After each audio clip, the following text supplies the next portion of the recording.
You know, it's really insane that showing a clip of Jordan Peterson, uh, like a clip of 5 minutes, not even, of him having a debate with somebody else about gender pronouns that was on national television in Canada is now the same as showing like something that's like condoning Hitler or is hate speech or is now transphobic, right? Showing somebody who has a different opinion is now transphobic.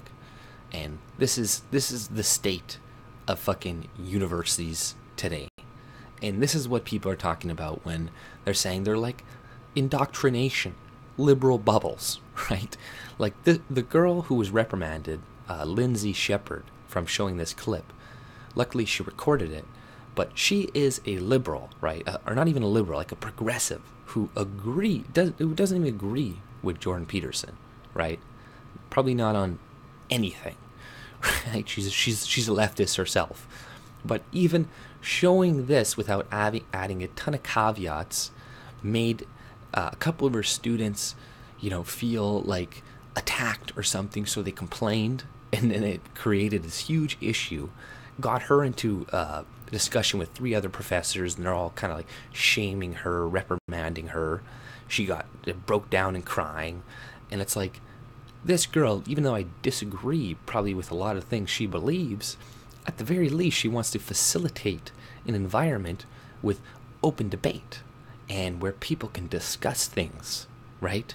And these are the types of people that we need to put in these positions in universities instead of the people that they have in place right now, who are fucking like just super biased fucking hacks, right? Like teaching only one position, right? And these are why these like extremist positions take hold, because when you have just an echo chamber, like you have nobody pushing back on your stupid fucking ideas. And then now somebody who's just coming out having a debate about this shit is viewed as like hate speech. And this is crazy, right? And they were perceiving the law, Bill C-16, that was recently passed, to back up what they were doing to this girl and potentially firing her, etc. They were kind of like alluding to, right? So they kept referencing it continuously and saying like, it's against this, and could be deemed transphobic, etc.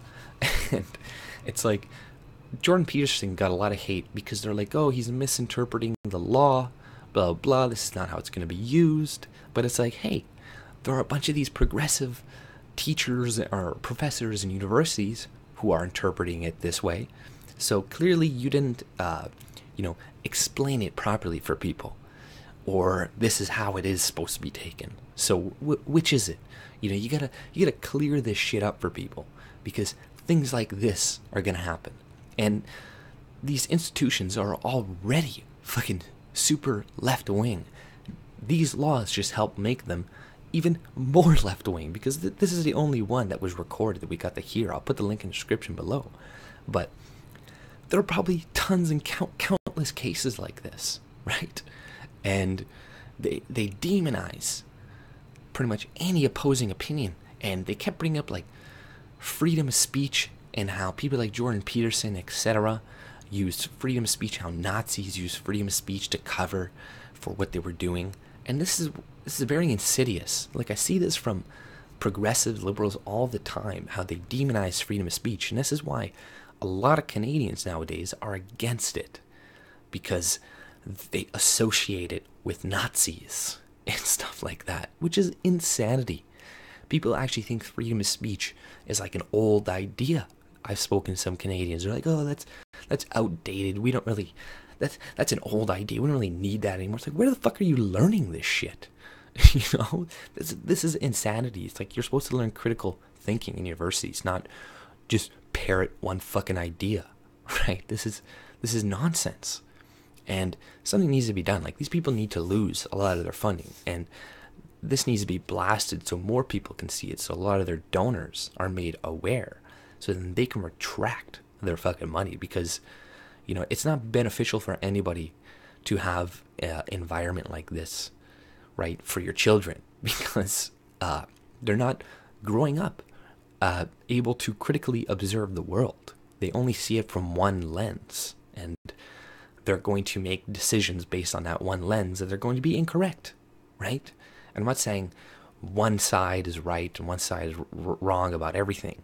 You know, there are good and bad and the left and the right, and we can learn off of each other. That's why these places of learning, you're supposed to have dialogue and all this stuff, should have, you know, a diversity of opinions. People are always talking about diversity, but they never ever talk about diversity of thought and opinion, which is way more important than diversity of color and shit and women, because they're always saying like, hey, we need diversity because these people have different opinions, right? So it's like, well, which is it? Do you want them all to have just look different and think alike, or have different opinions? Can they all look alike and have different opinions? Right? So this needs to end, and instead of her getting reprimanded, it should be those 3 teachers, right? And they should get a lot of fucking hate and scrutiny for this, because, you know, they probably poisoned so many fucking minds already in their own fucking classrooms. Like, the guy was explaining how he did something himself when he was doing a piece on the alt-right, how he added all these caveats or whatever. And it's like that's not teaching people critically. If you teach your position like, oh, this is right, this is good, this is right, and then when you do teach opposing opinions, you're like, by the way, this is wrong, this is not actually accurate, it's debatable, it's very debatable, etc. Like, you're not teaching shit like evenly, right? Which it should be. And these people think like Jordan Peterson, these people who oppose gender pronoun theories and all this shit are essentially creationists. So that's why they're like, oh, don't give them an even platform, don't give them equal time, because their ideas are not as worthy as ours. So when you're coming from this standpoint, then you're not going to see, you're going to think every other opinion is just like, yeah, propaganda and shit, and shouldn't be taught. And shouldn't be up to these fucking like certain educators to push this certain propaganda on people. Like, a lot of parents and stuff are not even made aware that their kids are learning this shit, because a lot of this stuff happens in secret, right? We're all kind of taught that, oh, conservatives hate education, blah, blah, blah, and they don't go to universities because of this, and that. But look what happens to a fucking liberal or a progressive who steps out of line, how much shit they get. Now, imagine somebody who actually believes in what Jordan Peterson gets, right? They'd be like, you're a transphobic fuck, you need to get the hell out of this university. Either they're gonna have tons of social pressure, or they're gonna actually actively try to get them out. So when your opponent's ideas are deemed as hate speech, like, this is why kids are all fucking Antifa now and going crazy and, you know, destroying fucking monuments and shit. Like, these are the teachers who are creating Antifa, these types of people, right? So, you know, hopefully this gets blasted, more people hear about it, and things do change, because, you know, I don't know the course of action to take necessarily to change these things, but I think the first thing that needs to be done is have people made aware of the problem first. If they're made aware of it, then they can think of solutions to come up with, like smarter people than me and stuff, right? But that's all I pretty much have to say. If you like my content, subscribe and have a good day. See ya.